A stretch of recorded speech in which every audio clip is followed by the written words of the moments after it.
Yo, yo, yo, ladies and gents. Sorry for the slightly tardy entrance this evening. Little bit haphazard. Got the kids playing up a little bit. I've got work, day job stuff that's all kicking off tonight. I'm slightly behind schedule, so apologies for that. What's up to the people in the live chat? Tracy Birch. Steve Martin, Stuart Chesmer, how you doing, Stu? Who else we got? Kerry Dodd, what's up, guys? Don't be strangers. Hello, hello, hello. Say, give us a quick hello or an emoji or something. Let me know that you're still with me. We got the live chat in tonight. Let me get that on the screen for you. I've also got my Patreon list. Should we give a quick doff of the cap to the Patreons? Here they are. Look at them. Look at these glorious bastards. We've got a new one actually joined the YouTube community. So you've got Patreon and then you've got the YouTube community. And a chap called David Ford just joined yesterday. So what's up, David? Hope you're doing well. Hope you're enjoying the show and the paper reviews and all that jazz. If you ever sort of join like the first tier on Patreon or like YouTube, like the people that get credited on the thing are like the £5 tier and upwards ones, in case anyone was wondering why their name isn't on there. Right, guys, what's happening? It's been a hell of a week, hasn't it? Another 7 days of awfulness. Of barrel scraping lunacy. I used to say this like on some of the older episodes. I used to say like, you should picture me like you're sort of Willy Wonka, you know, dancing around the dystopia. I can't talk tonight. You know, pointing out awfulness over here, a pandemic over there. And think of me as a sort of an MC that hosts the awfulness for you. But yeah, we've made it through another week, haven't we? It's been another crazy 7 days in politics, dystopia, terribleness. Would you like me to go through the week once again that we've just lived through? You would? Okay, well, you are in luck, guys. Because that is very much what we do here on the Friday night show. We take a big old slug of beer or wine or a cocktail, and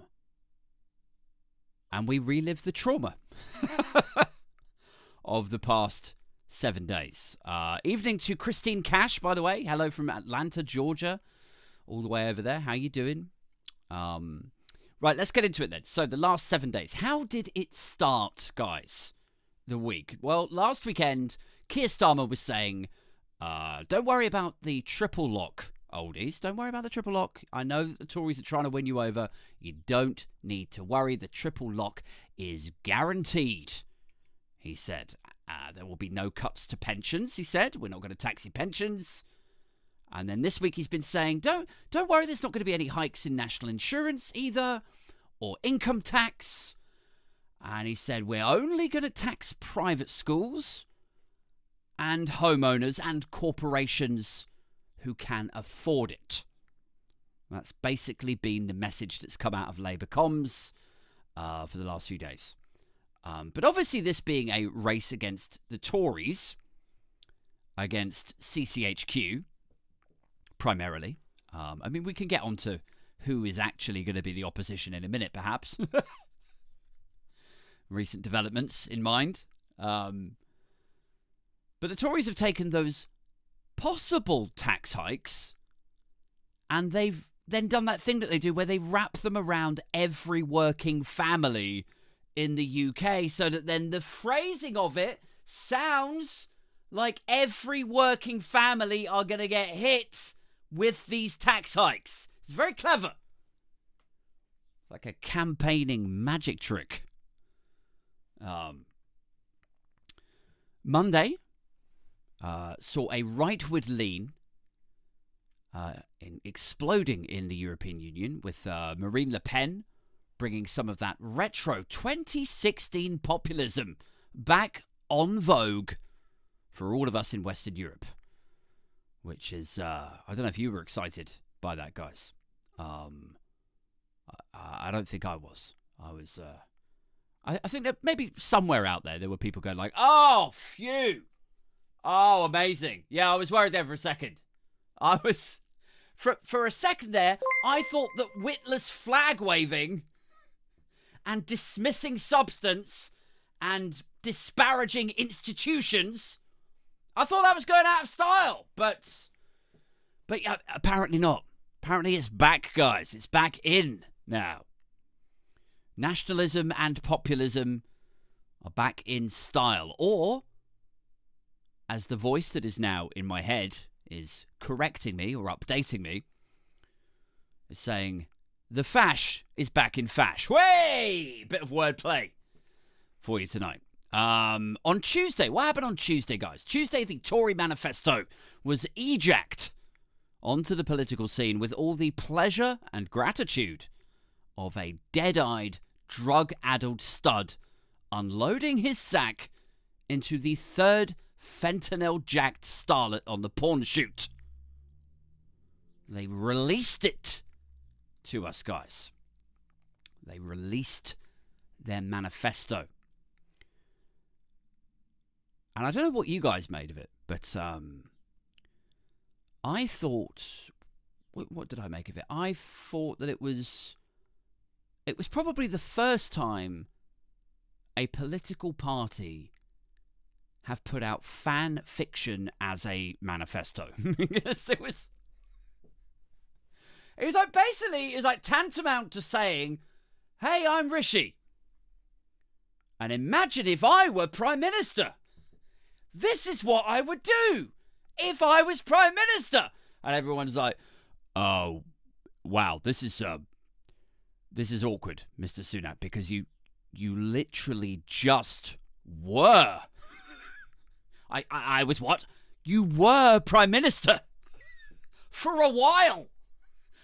Well, you're telling me that I could have done all of this stuff while I was in number 10?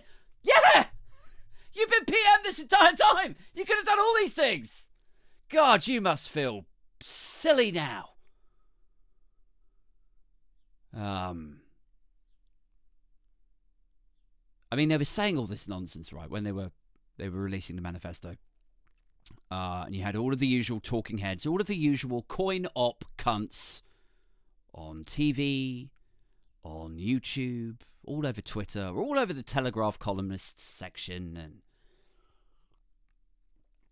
all of these people saying, well, you know, if Rishi wins, he would go into Whitehall and he would shake it up and he would spark growth. That was a big thing. And he would slash everyone's taxes, so we're all basically millionaires. We're all walking around like Jeremy Hunts, like plebby Jeremy Hunts with pockets exploding with cash.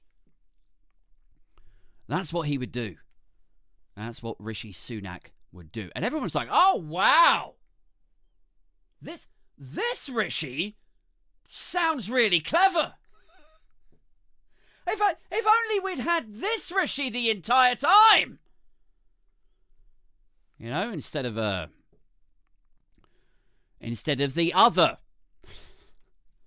caviar gargling, plum-toned, platform-shoed prick that we've all had to endure for the last year and a half. If only we had this one.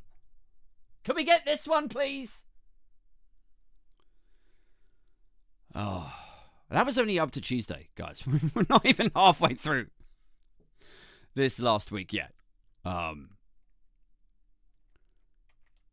Wednesday comes after Tuesday. Sorry, having a real brain fart there for a minute.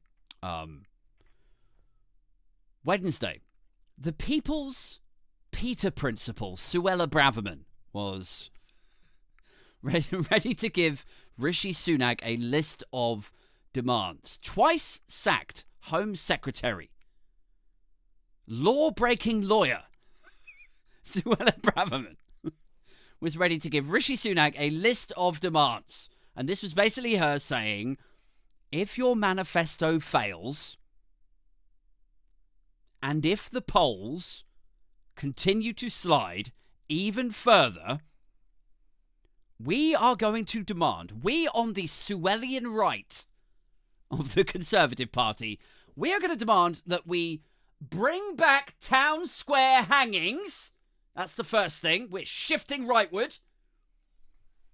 And we want a gigantic Wicker Man Nigel in Trafalgar Square. That's our first two demands of you, Rishi Sunak.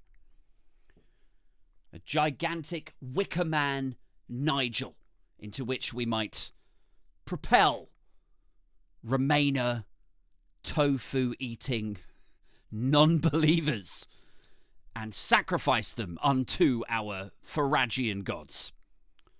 Which, I mean, this whole idea of, a list of demands, right, from Suella.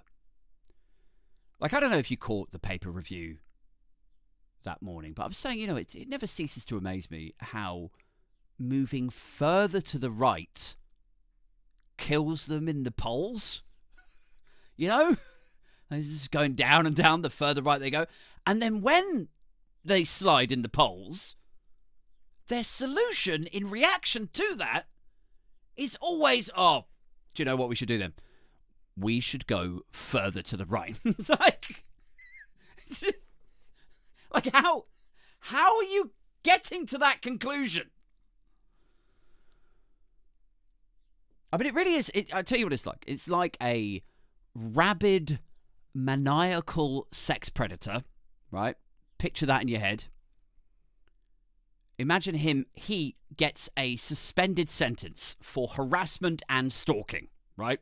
And then, when he comes out of the courtroom, he's like, well, it's clear to me now that I just wasn't trying hard enough. So, well, no, I think maybe leave her alone for a bit, Dave. I mean, she's obviously not enjoying it. No, it's fine. I watched a Justin Timberlake music video, and he just continued badgering her. And then eventually she came round to his way of thinking, and she starts dancing with him and snogging him and everything. Oh, right, okay. Okay, Dave. But what if it's not the fact that he's being persistent in the music video? I don't follow. Well, what if it's just the fact that he's Justin fucking Timberlake and you are you, Dave? No, I definitely think that he's continuing to harass her and badger her. I think that's what's winning her over. There are men like that. We all know there are men like that. If I just try hard enough, if I just show up outside her mum's house at 2 a.m., then she'll see that I'm serious. Also midweek, this last week, we saw the Mail, the Sun, and the Express advertise their own irrelevance and total disconnection with the general public by shamelessly love-bombing Sunak and his laughable manifesto and presentation thereof on their front pages. But obviously this is, that sort of love bombing, that adulation, like, this is an amazing manifesto and Sunak's got it in the bag and we're finally seeing the real Rishi Sunak. Like all of that stuff, right? That needs to be viewed within the context of a Conservative Party that are 27 points down in the polls, whose leader is basically about as popular as Cot Death, and whose manifesto ranks somewhere in between, right? If you imagine a leaderboard, his manifesto sits comfortably in between the 100 DIY projects that anyone can do book that I got for Christmas last year. That's on the top. And then just beneath that, your brother's list of New Year's resolutions that he published on Facebook. That's where the manifesto sits in between in terms of published works that will never come to fruition. Thursday, Reform. The Reform Party shot ahead of the Tories for the first time. And what does that mean, people? What does that mean that Reform are now ahead of the Conservative Party? Well, I'll explain it to you. I'll tell you exactly what it means. People in the live chat, people listening on Spotify and Apple. It means that a bunch of manipulative, me-first morons are likely to switch places with another group of manipulative, me-first morons. That is what we're seeing here. That is all that is happening. Reform's nudged ahead of the Tories in the polls. Everyone's like, oh, this is a sea change in politics. I'm like, is it? I mean, the Tories have been moving further and further to the right, harder and harder to the right for so long that they are basically the same group of people now as the Brexit Party and UKIP were, and now it's Reform, right? Like, Richard Tice, who until last week was leader of Reform, he used to be a Tory donor. Nigel Farage was partying with Priti Patel at the Tory conference last year. Boris Johnson was only able to win his celebrated 80-seat majority by agreeing to take on Nigel Farage's policies. That's why they backed down, gave him a clean route to an electoral victory. They're already the same, these people. This is a sea change in politics. No, it's fucking not. It's been like this for years now. This guy has a slightly lighter blue tie than that cunt. That is it. Oh, well, who's going to be the opposition now out of these two? Does it matter? It's like trying to decide who would make the best cabinet out of the cast of this Carry On film or that one. Friday. Let's round off the week, shall we? Friday, this morning, as I'm recording this, all eyes on Labour. Hasn't it been? All eyes on Labour following the publication of their manifesto. Everyone's losing their minds about, what does it mean? This sort of lukewarm response. People described it as beige. How much is everyone's tax going to go up? Really? Asked the Mail. Will it be this tax? Will it be that type of tax? Will they start cutting services too? All of these questions, all of these assertions flying around the journo-political landscape this morning. It's been a week of lies and misinformation. You've had the Tories blaming Labour for not being able to fill a financial black hole that they are leaving them with. Which has been interesting. You've got Labour blaming the Tories for pretending that, as I mentioned, working families are going to get hit with taxes that would probably just end up hitting people with stocks and shares portfolios. You've got Donald Trump. I haven't even touched on Trump yet. Trump is still pretending that his conviction was a sham trial, while Hunter Biden is not. Currently telling everyone that his dad has weaponized the Justice Department. Although, we'll see how the appeals process goes on that one. See how tough it works out for him. If he doesn't end up with a presidential pardon, maybe then he'll be like, it's my dad. This is sort of my dad's fault that I'm still here now. It's been, what has it been this week for you guys? It's been shit and awful and disappointing and shit. But here we are again on a Friday night together, so just fucking drink with me, people. Anyway, what's up to the people in the live chat? Let's have a look over there. We got Mojo Sabian in tonight, another Patreon. We got Richard Marsden. How you doing, people? We got number 3, one of my YouTube community members. Hope you guys are doing all right. Oh, Bowman's in the house too. What's up, Bo? Should we do a tweet out again? Should we do a tweet? I'll do a quick tweet. I haven't got the screen share thing up, so I'm gonna quickly I'll just type it here. Here we go. What's up, motherfuckers? It's Friday night, which means it's podcast night. Hashtag Tories fuck livestock. Let's get it trending, people. Okay, so here is a story. I also wanted to touch on this one tonight. This made me audibly laugh, man, when I saw this. I was flicking through the Times the way that I do, right? Late at night, my daughter's in bed, my son's in bed, girlfriend's asleep. I'm like, all right, let's flick through the Times, right?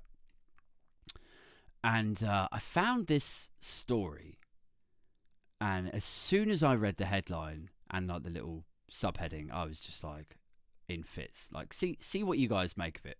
Right, here we go. I'll read it out to you. I haven't got the screen share thing on, but I'll just read it. Husband pursues Apple after wife finds deleted messages to prostitute. Right? He's pursuing Apple legally, right?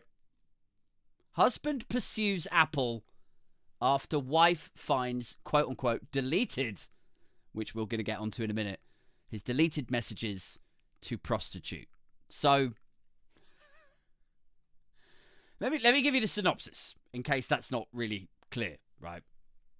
The husband is off banging hookers, okay? And I guess he's booking them from his phone, right? That's what we're assuming at this stage. It says on the little, is it called a byline? The bit right under the, I don't want to call it a subheading. That sounds too techie or something. But anyway, it says, a businessman is preparing a legal case claiming that his divorce was a direct result of compromising texts that had been wiped from his iPhone still being visible on the family iMac. He's texting. It says compromise. I mean, it seems pretty damning, pretty conclusive to me. I don't know if compromising is the right word there. A businessman is preparing a legal case claiming that his divorce was a direct result of texts that had been wiped from his iPhone. So he's deleted them off the iPhone, but they were still visible on the family iMac. So he texts his call girls using iMessage. And then, once the plans are made, or the payment is made, or, whatever, then he deletes the messages from his phone, from his iMessages thing.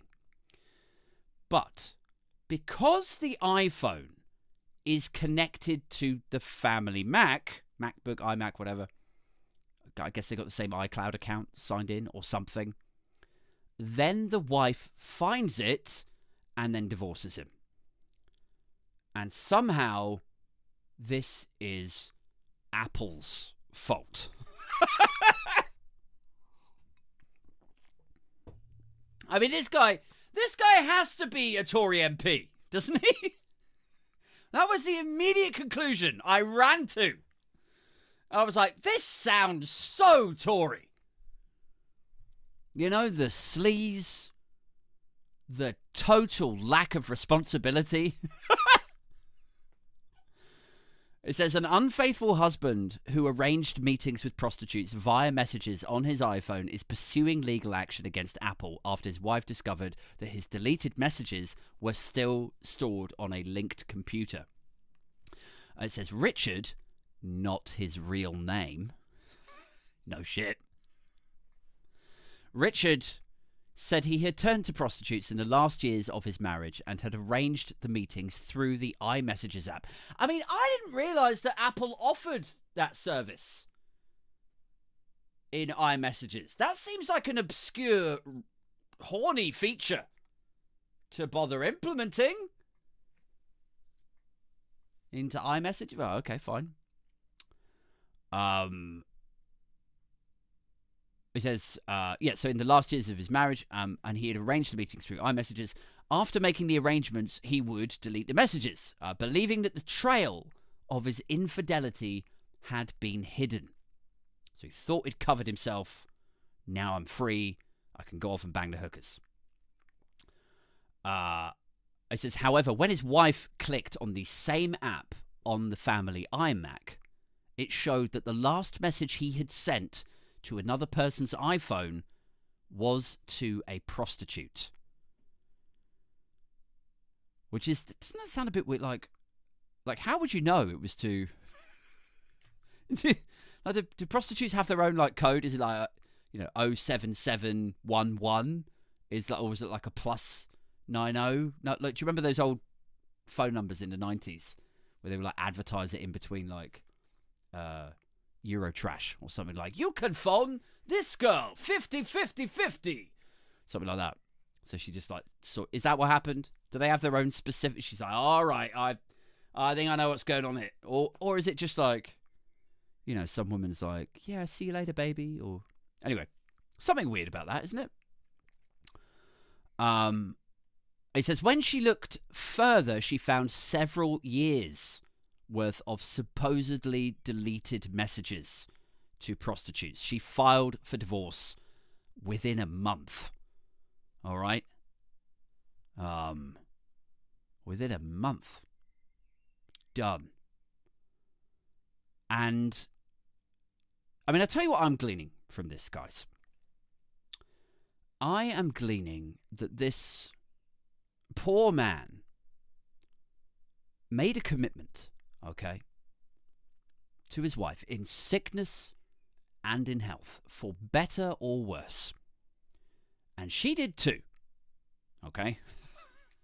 And yes, he's had a bit of a funny turn. And he's got a bit sick.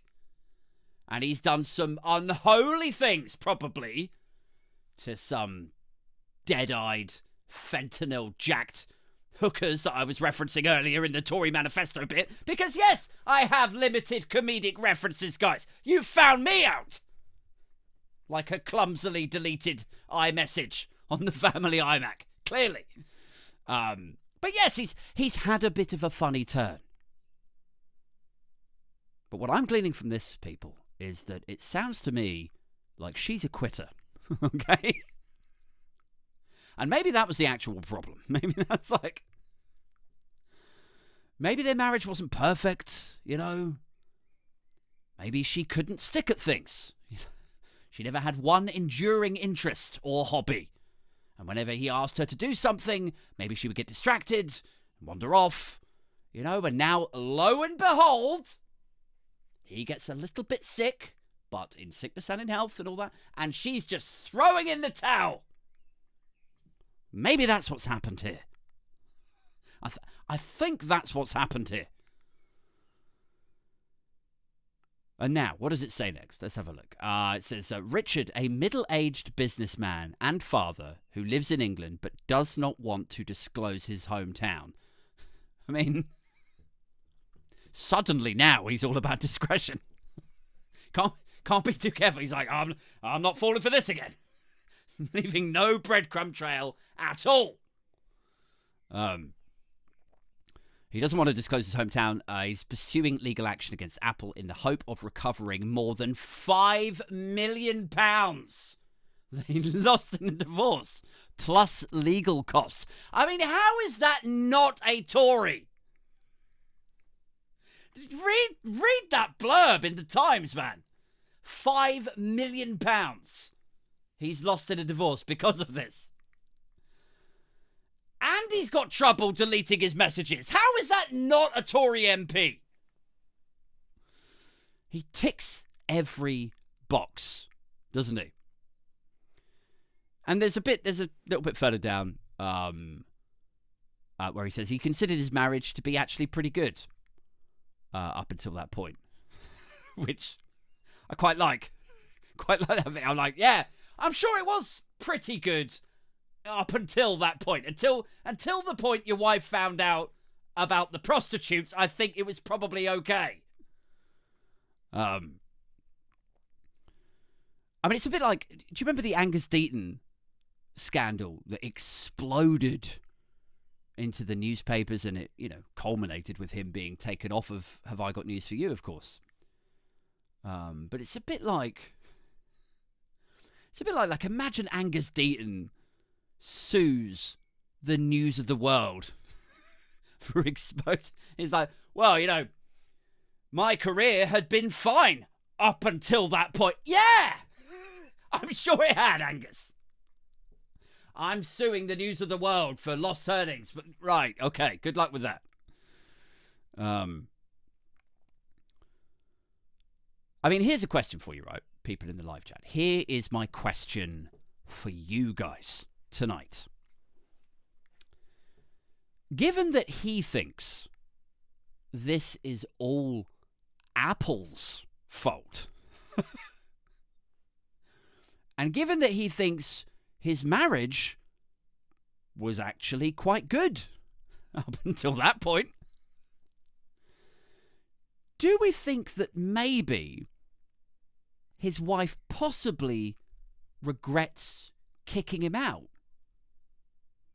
Because if the marriage was solid up until that point and this isn't his fault, then I guess his wife feasibly could be regretting it. She could be out there right now recalibrating, missing him, and, revisiting that decision and wondering perhaps if she's acted too hastily. Or do we think that maybe the total lack of responsibility paired with the actual deeds and the secrecy and the lying and all of that on top of the fact now that he's publicly suing Apple about it? Like, do we maybe think that might have just murdered any chance whatsoever of a rekindling? Like, is it A or is it B, people in the live chat? Like, I reckon she reads this now, right? I reckon she's reading the Times, because they're Tories, right? In my imagination. I reckon she's reading the Times and she will know in a second that it's him. Because there's these figures, specific figures, £5 million, and it's quite a specific marital breakdown, this, isn't it? iMessages, computer, deleting, they're not really deleted, I'm going to sue Apple. Like, it's quite specific. So I reckon when she reads this, she's going to be like this. She's going to go, oh my God. Is there, yeah, Jeanette, Sarah, can you come and just explain something to me? Is there some way, some sort of procedure? I know you've had a lot of Botox done, Jeanette. I know that you had your face lifted and everything. Is there some kind of procedure that I can embark on where I can unfuck somebody? Is that possible? Because like this, the sex and the lying is one thing, right? But bothering to sue Apple on top of it is just so fucking minge cringe. It's like, what are you doing? Just take the L. Take it. Like before you were just lying and sleazy. Now you're stupid as well. Just lose. Richard.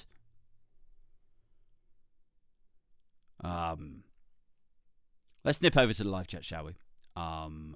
Number 3 says, sounds like Sunak and his WhatsApp messages. He ought to have backups. Yeah.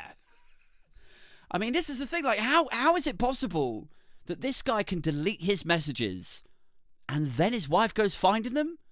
But Rishi Sunak, I lost all of those messages. And they're not backed up on any computer. You're telling me you're not signed into any MacBooks or anything with your iCloud account? Really?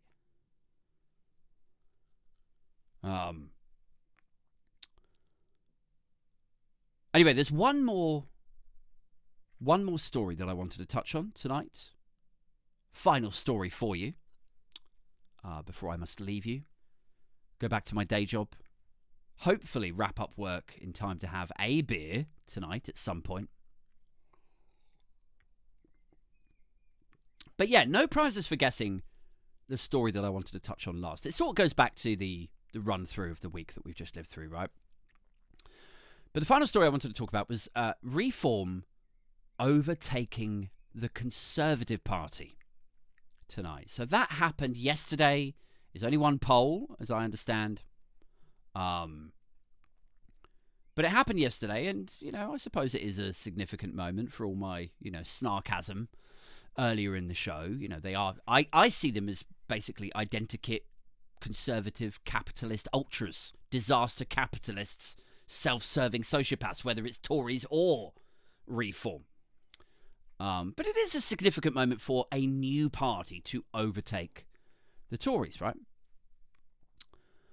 But it kind of got me thinking, what is it that Nigel Farage has actually done to make that happen?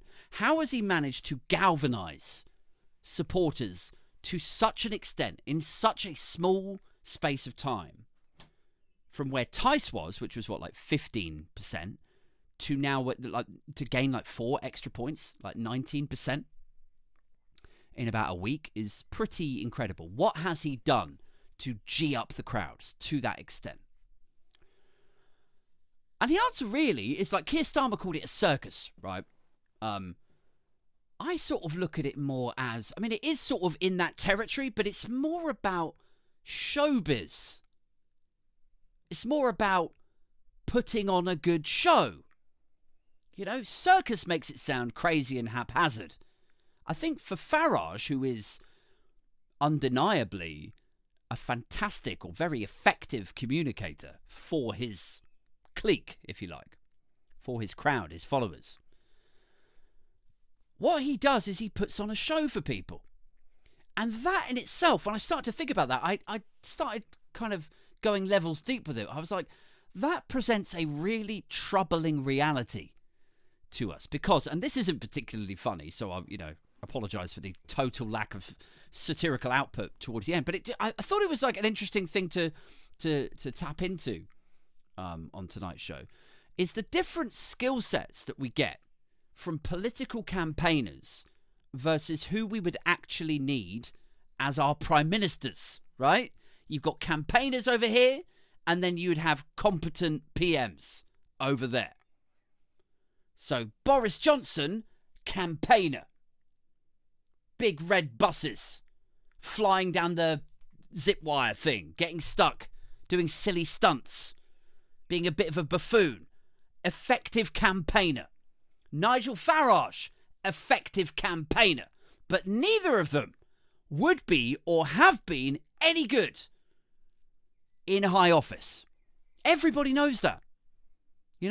Boris Johnson, we've already lived through that whole period. What destructive chaos that entire era was. Nigel Farage, I guess we will have to wait and see what kind of potentially opposition leader he is, and how across the detail he might be, and whether he can ever answer questions based on substance.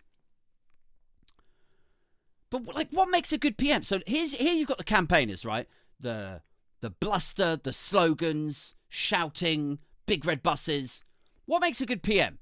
A level head, doesn't it? Measured responses. Political leaders who are engaged in the substance. And yet, depressingly, if you took a boring, cool-headed, measured person and told them to go out and win you an election, I think they would probably struggle, wouldn't they? I was talking to a friend of mine today, right? Little WhatsApp chat in the afternoon. And he is a Reform fan. He loves Nigel Farage. I know. I don't get it. That's him. And, I always say it's not worth falling out with people over politics, even though you might think that they have completely lost the plot. But in his mind, I think he thinks that he's a bit of a legend, I think he thinks he's got this party from nothing, a couple of years ago to now potentially beating the Tories. He's done this, he's done that. And I'm like, yeah, but he can't answer a question. He literally cannot. And it's not in the usual, sort of politician way, where they go, are you going to cut taxes? And then the person goes, well, do you know what? I think the British people are more concerned about. It's not that dodge and pivot thing. He's asked about the thing. He doesn't even pretend to engage in that question. He just goes off to the side, bats it away, or mocks the question itself. He can't answer a question. If I listen to him, right, and I said this to my friend today, I said, if I listen to him, and I have listened to him, I think it was first thing this morning, or maybe it was yesterday morning, he was on Nick Ferrari, and he was on there waxing lyrical, wheeling out the hits. He was saying, the reason that he almost missed that interview was because of traffic, which was due to high migration. That was what he said. Sounds like I'm making it up. It's a silly thing to blame high immigration on. But he literally said that. He said, overrun public services, and it's all down to high migration. And I was saying to my mate, I said, I've listened to him, but there's so many gaping holes in everything he says.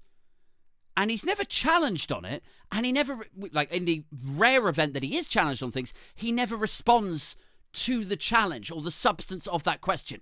He's he'll say, oh, all of our problems are down to high immigration because there's not enough money to fund the public services to keep up with the immigration. And I'm like, why is there no money for public services? Well, that's because the national debt is so high. So all of our tax money goes on that. You think that you're paying taxes to go towards hospitals and schools and everything, but actually a huge chunk of it just goes on servicing debt, right?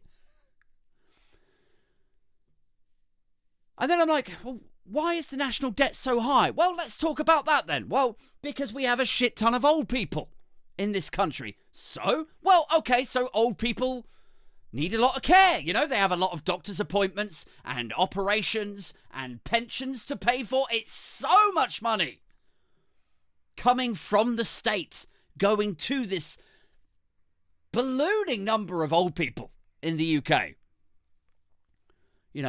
State money, ironically, being funneled to people who spend most of their lives seemingly hating other people who take lots of money out of the state. I mean, it's, there's an element of irony to it. So lots of old people need lots of younger people to work to earn money that then pays for them and their care. So how do you get more young people? Well, you socialise childcare. You make it free for people to get childcare so they can go out to work. Or you bring in immigrants. Then we're back to square one again.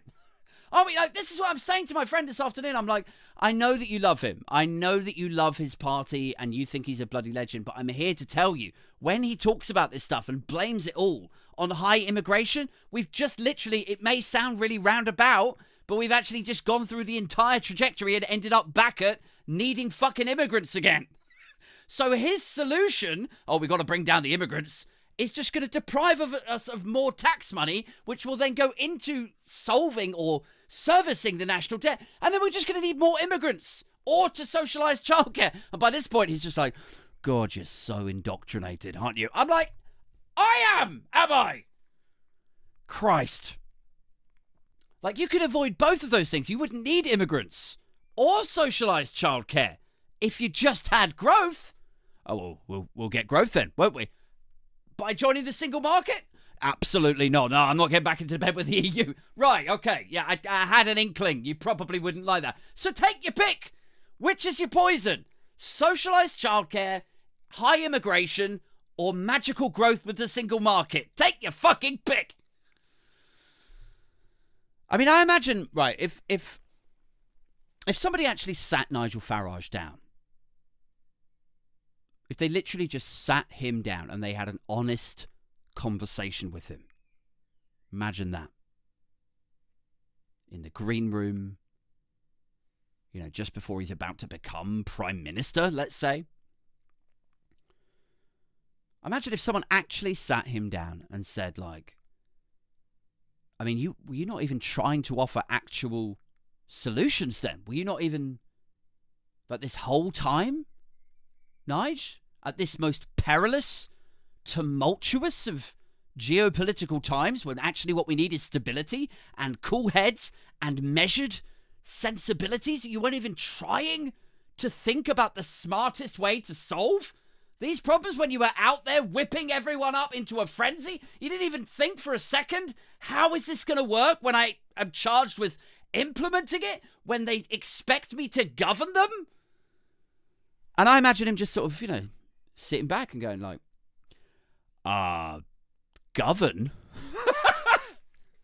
Govern? Plan? Strategized? Have a cool, measured head and be sensible? Plan? Govern? Mate, I'm not here to govern.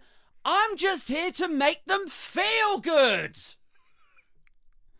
Is honestly how that would go if it was an honest conversation with Nigel Farage.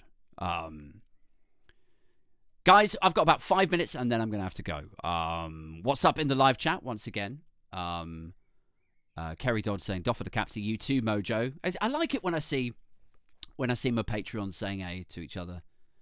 Mojo, we could be here all night quoting Airplane. Are you doing Airplane quotes? This is the right. So I like it when I see the Patreons talking to each other, but then also like last week, you motherfuckers, you cheeky motherfuckers, like I was sat in it like here doing my show, going through my rants, trying to make sense of the senseless, trying to wrap my darkness around your light. And you lot were all talking about dinosaurs. and animals, and having animals. Which animal would you have Amazon delivered to you via, like... I was like, are they even... Have I just turned into, like, my own Discord channel now? Like, should we just sack off the show? I'll jump in the chat, and then it'll just be like a regular, old school MSN chat group or something. Bowman says, "Yeah, no, we're not listening to you, Ed." Luckily, the listener and viewer figures are up and up and up, so, this doesn't hurt my feelings. Mojo says, "Shit, we've been rumbled." Guys, that's it for this one. Thank you so much for tuning in, and please do continue. If you're not subscribed yet, please do subscribe, because I am starting a campaign this summer. I know you're sick of campaigning. I know. But I too am unfit to govern, to actually govern. So campaigning it is. Slogans, shouting, images, promises I can't keep. My campaign for this summer is to get to 50,000 subs. I've got a hell of a way to go before Graham Hughes, that charming bastard. So I'm on 6k. He's on like 40k. So he's only got 10k to go. But that's sort of why I want to do this. It's like, it would be I'd be so smug if I'm on 6k now and I just zoomed straight past him. I would, I'd be a massive cunt about it. I really would be. So yeah, get aid to 50k. That's the campaign. Please jump on it. Tell your friends. Fuck it. Tell your enemies. So yeah, I'm going to go now. Thank you so much for tuning in. If you're not on the Patreon yet, please do consider jumping on there. There's links to that and YouTube in the thing below. I've got a in-person meetup on Saturday, the 6th of July, which is the Saturday after the general election, immediately after. So if you want to get involved, come down, meet me and the rest of the Patreons, and we can all talk about what dinosaurs we would have Amazon courier to us. That's it for now. Take care of yourselves. Peace out. I'm out this mother...